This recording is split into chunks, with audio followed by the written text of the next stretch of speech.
ô cái tôi chẳng sao cả à. Ô mùa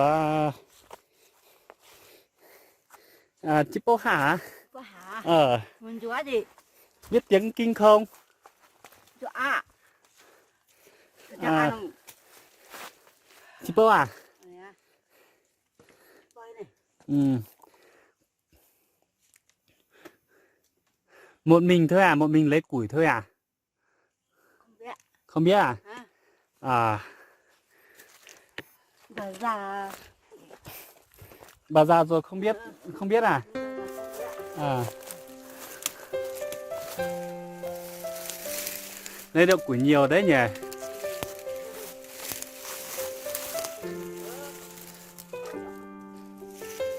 Một mình bà thôi à, chồng đâu? Chồng đâu, chồng không lên giúp à?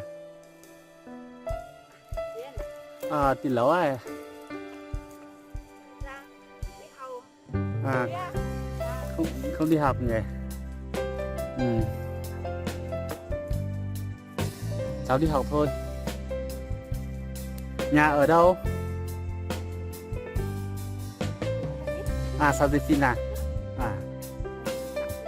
ừ.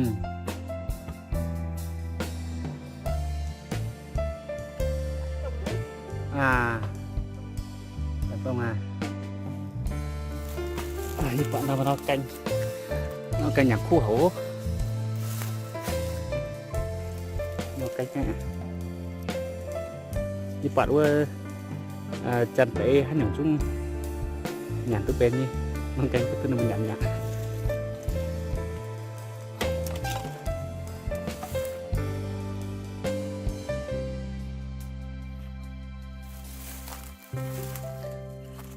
tìm quỷ thì ăn cơm ở đâu?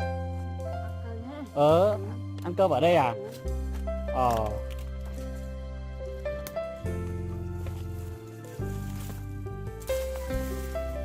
Đây mình muốn to tầm món đi đây đi tăng bữa nay loại chiếu tin nhìn ha yên hoa nó mà clip này giờ vài chiếu tiết tiên tổng chiều tại phong mưa của tầm à sai giờ sản xuất chiều rồi sẽ em còn chúng ta cảm ơn nhân đo đuôi chẳng giờ thành có tiêu yếm hay cho nhiều quả niệm hai trăm tê rồi hai thứ ba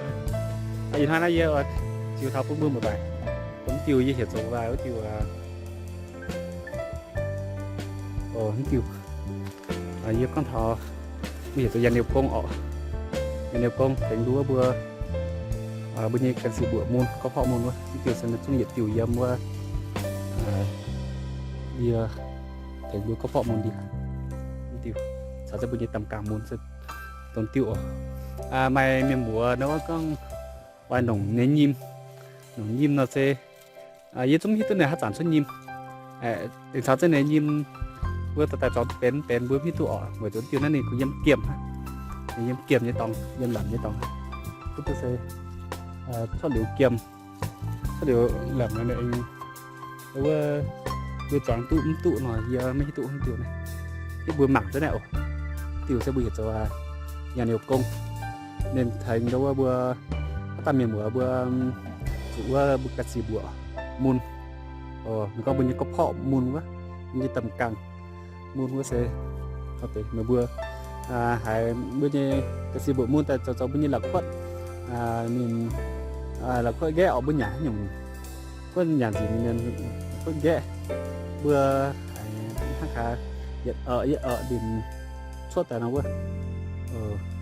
vừa hải hàng khá lô nó vừa tóm tiêu tại vừa hộp vừa nòng tiêu càn cái tụ có thảo hình như anh hiền là vừa em chọn dây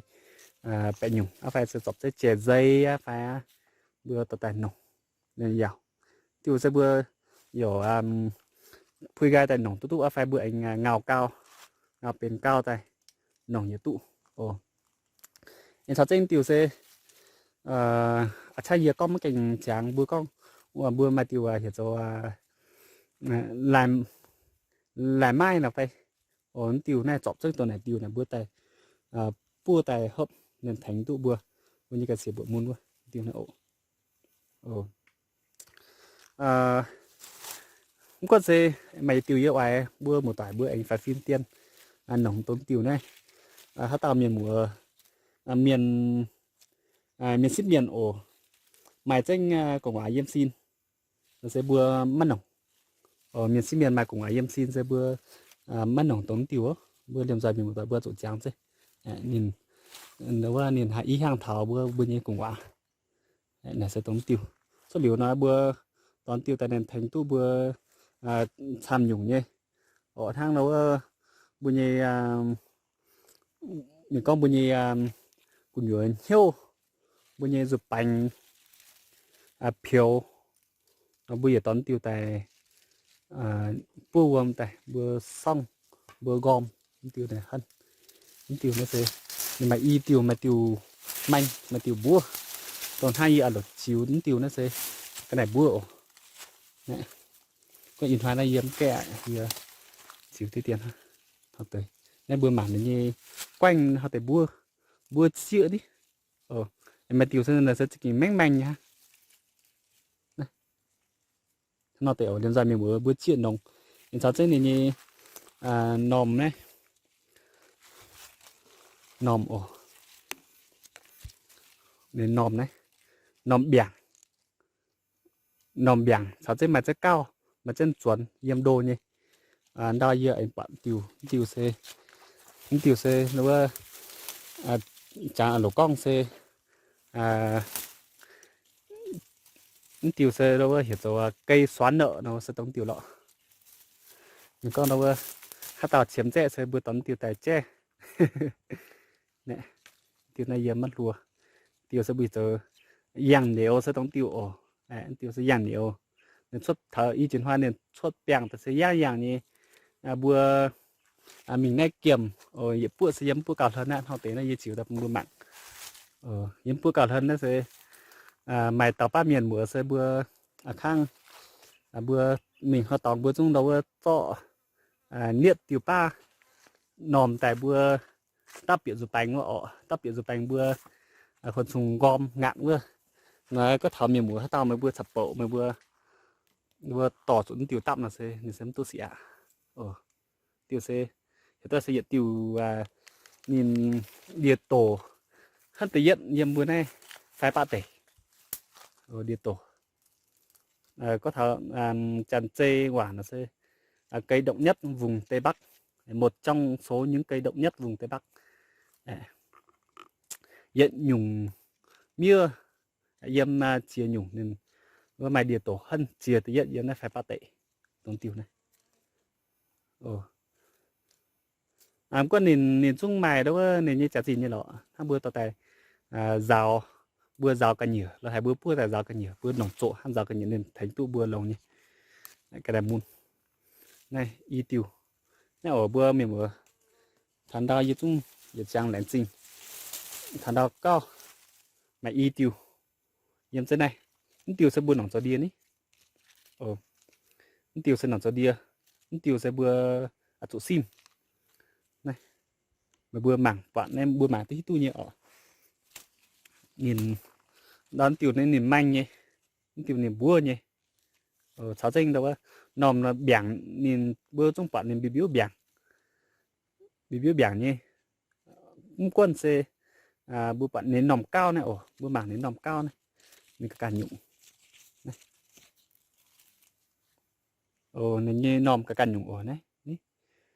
tiêu sẽ dàn nhiều công tiêu sẽ chính dàn điều sẽ tống tiêu lọ tiêu bớt chỗ sim vừa mà tu đâu mình thang tape đâu bữa mình yang bữa cạo nó tế bữa ấy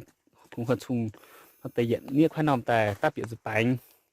nó sẽ bữa ma mạng thì ra nhụng nó sẽ tăng sẽ bữa sập bộ bữa niết tụn đó tế tiêu này bữa sập bộ niết tụn tiêu nó sẽ tăng sẽ đâu bữa mà tu bữa tụi mình giáo càng sẽ con cùng bữa một tải bữa tụi tiêu sẽ bữa tụi phải phim bữa tụi sim nói chung bữa nay hai lọ nó hai giờ tay cái điều ăn đó tàu chán. ăn cơm nhá. Ăn cơm rồi à? Ăn cơm đi.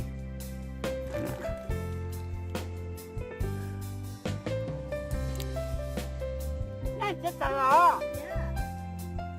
Nó sẽ mang thả. Nó sẽ mang thả kịp cả. Là ba. Ồ. Nó như vậy là thế mà. Nó tự thấy vậy được hả?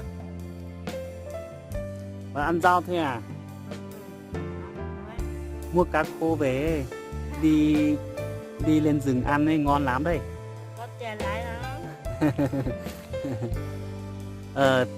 Thế thôi bà ăn cơm nhá, xong có sức làm nhá.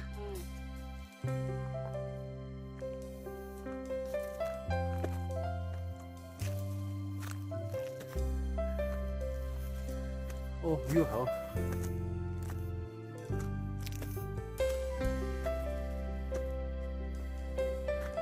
Xì hồi mà nhung nó tại mai chặt xin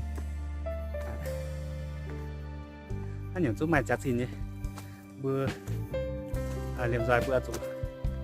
tiền no vậy tao rồi nhìn nhung công tại bên mai chặt xin phải tháo bữa nhìn qua thì tháo tay nha ma tao buôn tôi tao nhung họ bữa liềm dài bữa tụi khác lên sinh ôm như mùa tao bọn nó mà clip giỏi nhỉ mày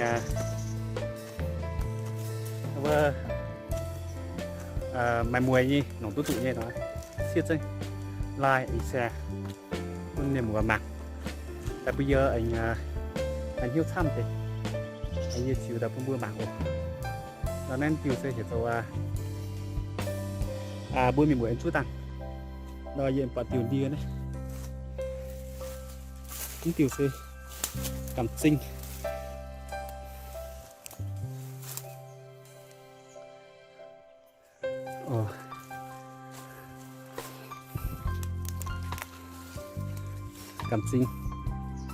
cảm sinh hay với con tiểu lọ vừa tụ chọn tên tiểu nhân hay này buông hạ đây chẳng khẽ quả hiểu cho nhiều chứ ngập đây anh ấy mày bữa cảm sinh mày pia nhung mùi nhiều im nhiều biện nhiều cam nhiều dài anh ấy nhiều suy mày pia nhung xe đâu có hiểu cho ngũ vị tử đúng từ này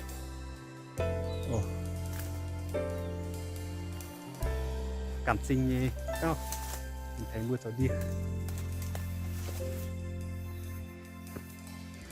non tế tôi sinh ổ mi mùa tao phải giảng như là siết tinh sáng tinh tu khẩu vị chắc nào mà like giờ yên bánh hiếu tham tế cháu tinh xẻ non clip bên miền một mảng tham tế ổ ăn hàng trang giờ